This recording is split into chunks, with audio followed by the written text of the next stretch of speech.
Antes de orar por um enfermo, pare agora. Se você ignorar isso, sua oração pode não gerar nenhum efeito. E quase ninguém te ensina esse detalhe espiritual.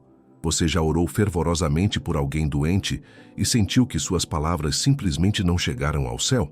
Existe um segredo que a maioria das pessoas desconhece na hora de interceder por um enfermo, e hoje vou revelar isso a você. Quantas vezes você já se aproximou de um leito de dor, viu o sofrimento estampado no rosto de alguém querido e sentiu seu coração pesar ao orar? Talvez suas palavras tenham saído, mas seu espírito ficou inquieto, como se algo essencial estivesse faltando. Hoje vou revelar o que muitos desconhecem sobre a verdadeira oração pelos enfermos. Amados, a oração por um enfermo não é apenas um ato religioso de piedade. Não é simplesmente colocar as mãos sobre alguém e repetir palavras decoradas que aprendemos em templos ou que ouvimos de outros. A verdadeira oração pelos que sofrem é um encontro profundo entre nossa fé e a soberania divina, entre nossa compaixão humana e a vontade perfeita do Altíssimo. Charles Spurgeon, aquele gigante da fé que atravessou séculos com suas palavras de sabedoria, nos ensinou que a oração não é uma tentativa de mudar a mente de Deus, mas sim um alinhamento de nossa vontade com a dele. E quando oramos por um enfermo, precisamos compreender que estamos entrando em território sagrado, onde a misericórdia divina opera de maneiras que muitas vezes ultrapassam nossa compreensão limitada. Veja o que a palavra nos diz em Tiago 5, versos 14 e 15. Está alguém entre vós doente? Chame os presbíteros da igreja e orem sobre ele, ungindo-o com azeite em nome do Senhor. E a oração da fé salvará o doente, e o Senhor o levantará. Observe que não é qualquer oração, mas a oração da fé. Aqui está o primeiro segredo que muitos ignoram. A oração da fé não nasce de uma convicção humana arrogante de que sabemos o que é melhor. Ela brota de um coração que confia completamente na sabedoria de Deus, ainda que não compreenda todos os seus caminhos. É preciso entender que quando oramos por cura, estamos lidando com algo muito maior do que apenas o alívio de sintomas físicos. Muitos se aproximam de um enfermo carregando suas próprias ansiedades, seus medos de perder aquela pessoa, suas expectativas particulares. E então transformam a oração em uma espécie de barganha com o céu, uma negociação desesperada onde tentamos convencer Deus a agir conforme nossa vontade. Mas isso não é fé genuína, meus queridos. Isso é apenas nosso desespero vestido de religiosidade. Spurgeon nos lembrava constantemente de que precisamos orar com submissão reverente. Quando nos colocamos diante do trono da graça intercedendo por um doente, devemos fazê-lo com a consciência de que aquele a quem oramos vê além das circunstâncias visíveis.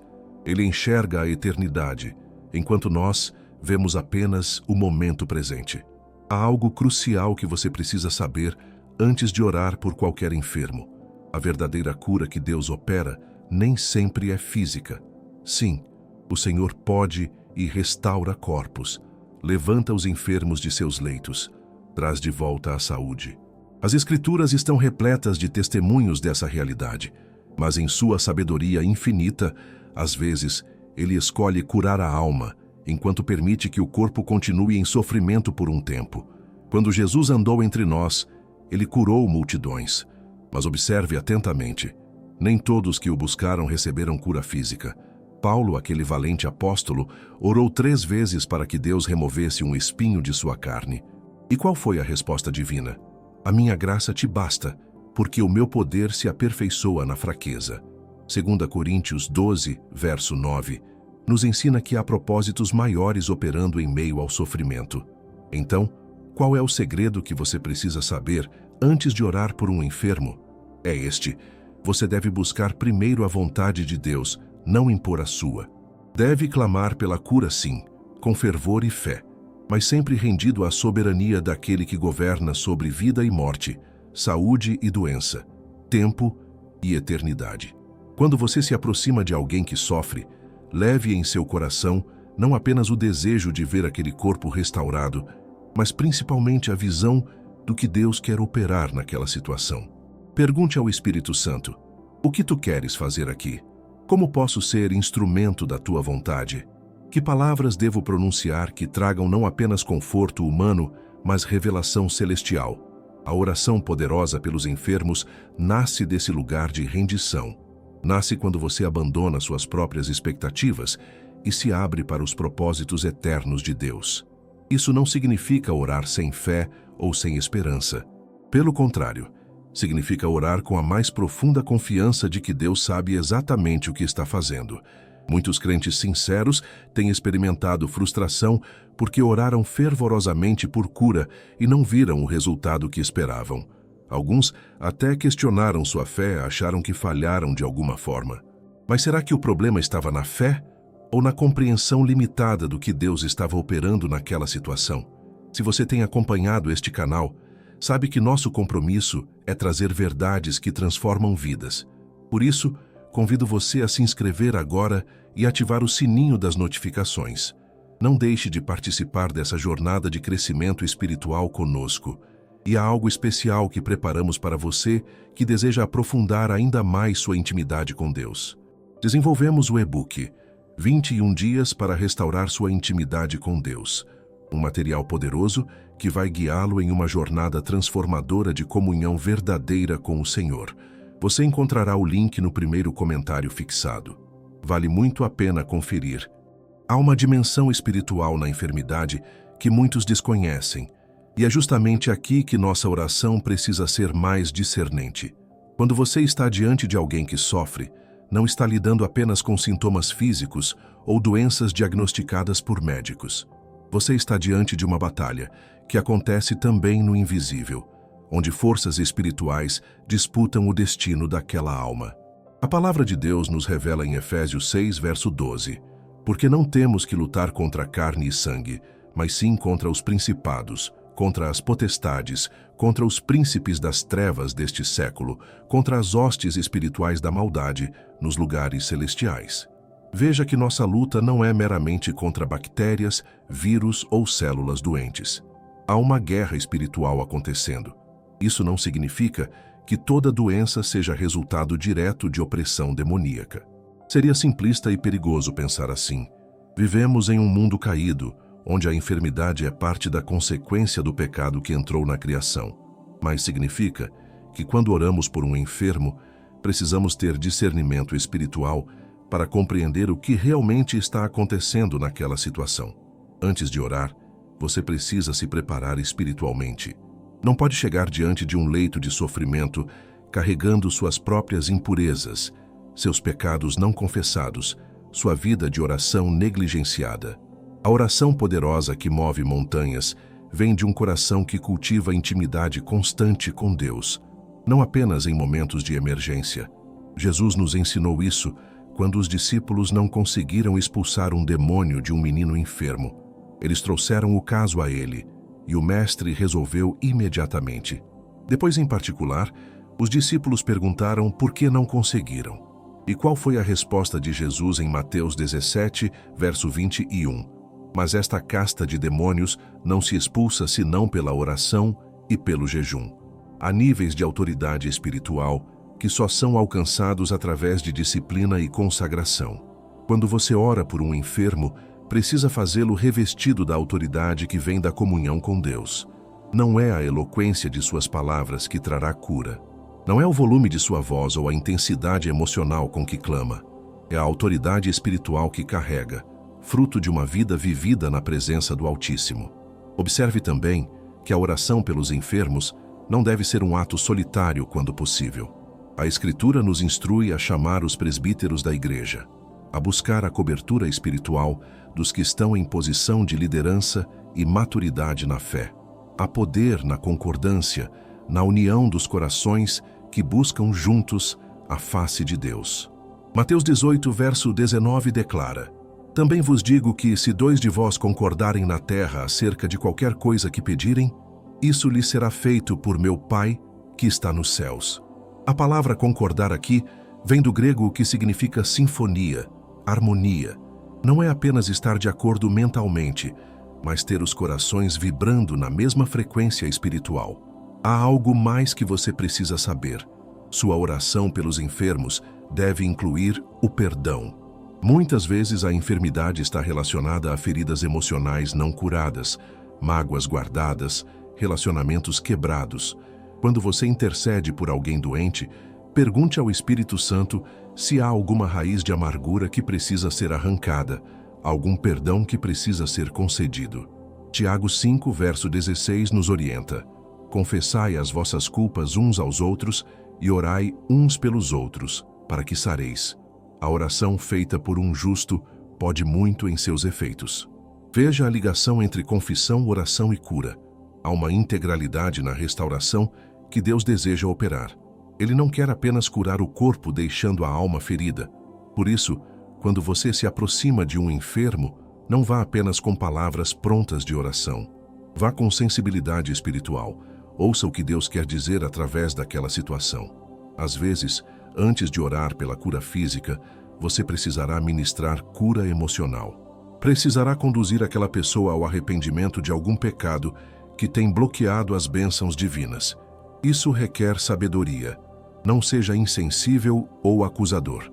Não transforme o momento de oração em um tribunal onde você aponta falhas, mas seja um instrumento de revelação do Espírito Santo, trazendo à luz o que precisa ser tratado para que a cura completa aconteça.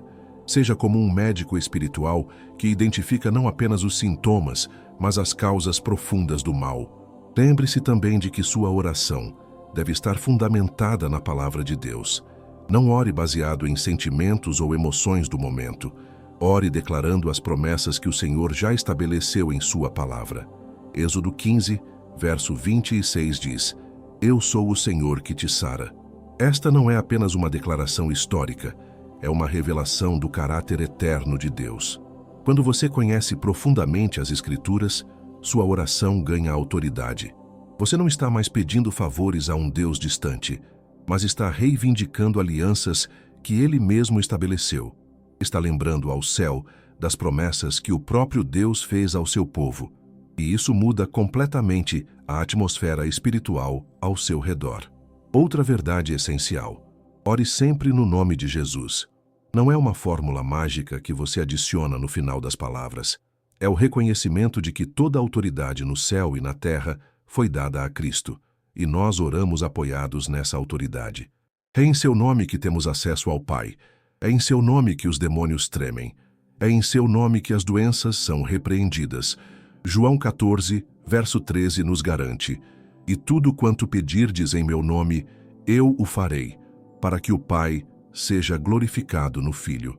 Orar no nome de Jesus significa orar em harmonia com sua vontade, com seus propósitos, com seu caráter. Significa ser um representante autorizado do próprio Cristo naquela situação de enfermidade. Quando você ora por um enfermo, precisa também estar preparado para aceitar o tempo de Deus. Esta é uma das lições mais difíceis para a nossa natureza humana ansiosa. Queremos resultados imediatos, curas instantâneas, milagres que aconteçam no exato momento em que pronunciamos nossa oração. Mas a soberania divina opera em um cronograma que muitas vezes escapa à nossa compreensão limitada. Há casos nas Escrituras onde a cura foi imediata. O leproso que Jesus tocou foi purificado instantaneamente. O cego de nascença recebeu visão no momento em que lavou seus olhos. Mas há também situações onde o processo foi gradual. Lembre-se dos 10 leprosos que foram curados enquanto caminhavam para se mostrarem aos sacerdotes. A cura aconteceu no trajeto, não no instante da oração. Isaías 40, verso 31 nos lembra: Mas os que esperam no Senhor renovarão as suas forças, subirão com asas como águias, correrão e não se cansarão, caminharão e não se fatigarão. Esperar no Senhor não é passividade, é uma postura ativa de confiança que se mantém firme mesmo quando as circunstâncias ainda não mudaram. Por isso, quando você ora por alguém doente, não permita que a ausência de um milagre imediato seja interpretada como falta de fé ou como sinal de que Deus não ouviu. Às vezes, o Senhor está trabalhando de maneiras que seus olhos naturais ainda não podem perceber. Ele pode estar preparando aquela pessoa para receber não apenas cura física, mas uma transformação completa de vida. Há também situações onde Deus permite a continuidade da enfermidade por um propósito maior. Pense em Jó. Aquele homem justo passou por um sofrimento indescritível. Perdeu tudo, incluindo sua saúde. E durante todo aquele processo, Deus não estava ausente. Estava operando algo profundo no caráter de Jó e preparando um testemunho que atravessaria gerações. Quando você ora pelos enfermos, precisa ter a maturidade espiritual para discernir quando deve perseverar em oração insistente e quando deve descansar na soberania de Deus. Há um equilíbrio delicado entre a persistência da fé e a rendição à vontade divina. Jesus nos ensinou a orar sem cessar, mas também nos mostrou no Getsêmani como render nossa vontade. Todavia, não se faça a minha vontade, mas a tua. Esta rendição não é derrotismo, não é desistir de crer no poder de Deus para curar. É reconhecer que aquele que tudo vê sabe exatamente o que é melhor para cada situação. É confiar que mesmo quando a resposta não vem da forma como esperávamos, o amor de Deus permanece inalterável e seus propósitos são sempre perfeitos. Romanos 8, verso 28 nos assegura. E sabemos que todas as coisas contribuem juntamente para o bem daqueles que amam a Deus, daqueles que são chamados segundo o seu propósito. Todas as coisas incluem também as enfermidades, os sofrimentos, as orações, que parecem não ter sido respondidas da maneira que gostaríamos. Outra verdade fundamental que você precisa entender é que sua oração pelos enfermos deve ser acompanhada de ações práticas quando possível. A fé sem obras é morta, como nos ensina Tiago. Se você ora por alguém doente, mas tem condições de ajudar praticamente e não o faz, sua oração perde credibilidade e poder. Se o enfermo precisa de remédios que você pode fornecer, providencie. Se necessita ser levado ao médico e você tem como ajudar, faça isso. Deus opera através de meios naturais também. Os médicos são instrumentos nas mãos do grande médico. A oração não substitui o cuidado responsável com a saúde, mas o complementa e o reveste de poder espiritual. Há cristãos bem-intencionados que rejeitam tratamentos médicos achando que isso demonstra falta de fé. Mas essa não é sabedoria bíblica. Lucas, o médico amado, era companheiro de Paulo. A medicina, quando usada com ética e sob a orientação divina, é uma bênção. Ore pelos enfermos, mas também os encoraje a buscar o tratamento adequado. Sua oração deve também incluir intercessão pela equipe médica que cuida daquela pessoa. Peça sabedoria para os médicos, precisão nos diagnósticos, eficácia nos tratamentos. Deus pode guiar as mãos dos cirurgiões, iluminar a mente dos profissionais de saúde, fazer com que identifiquem rapidamente a causa da enfermidade e o tratamento correto. Provérbios 3, versos 5 e 6 declaram: confia no Senhor de todo o teu coração e não te estribes no teu próprio entendimento. Reconhece-o em todos os teus caminhos e ele endireitará as tuas veredas. Isso se aplica também à maneira como lidamos com a doença. Confiar em Deus não significa desprezar os recursos que Ele mesmo coloca à nossa disposição. Quando você está diante de um enfermo, lembre-se de que aquela pessoa precisa não apenas da sua oração, mas também da sua presença. Não ore às pressas e vá embora. Se possível, fique um tempo, ofereça palavras de encorajamento, leia a Bíblia com ela, ministre esperança ao coração abatido. Sua presença compassiva pode ser um canal de cura emocional tão importante quanto suas palavras de oração. Há poder no toque quando guiado pelo Espírito Santo. Jesus tocava os enfermos, impunha as mãos sobre eles. Esse gesto simples, quando feito com amor genuíno e fé sincera, pode transmitir não apenas calor humano, mas também virtude espiritual. Obviamente, sempre com sabedoria e respeito, considerando a condição da pessoa e os protocolos de saúde necessários. A palavra nos mostra em Marcos 6, verso 5, que não pôde fazer ali obras maravilhosas, a não ser curar uns poucos enfermos, impondo-lhes as mãos. Mesmo Jesus, em sua humanidade, ministrava através do toque. Há algo profundamente bíblico e poderoso nesse ato de aproximação física, quando feito com pureza de intenção e direção do Espírito. Finalmente, ore sempre com gratidão antecipada. Agradeça a Deus pelo que Ele já está fazendo, mesmo antes de ver os resultados. Essa atitude de gratidão demonstra fé genuína, Você não está apenas pedindo, está reconhecendo que Deus já está operando, está declarando que confia plenamente no seu poder e no seu amor. Amados, agradeço profundamente por terem caminhado comigo nesta mensagem tão importante. Que o Senhor use tudo o que compartilhamos aqui para transformar a maneira como você ora pelos enfermos. Se esta palavra tocou seu coração, inscreva-se no canal, deixe seu like e compartilhe nos comentários como Deus tem operado em sua vida de oração. Não deixe de conferir nosso e-book 21 dias para restaurar sua intimidade com Deus. É uma ferramenta poderosa para aprofundar sua comunhão com o Senhor. Você encontra o link no primeiro comentário fixado. Continue conosco assistindo os próximos vídeos que aparecerão na sua tela. Há muito mais que o Espírito Santo quer revelar ao seu coração. Que a graça e a paz de nosso Senhor Jesus Cristo estejam com você. Até breve.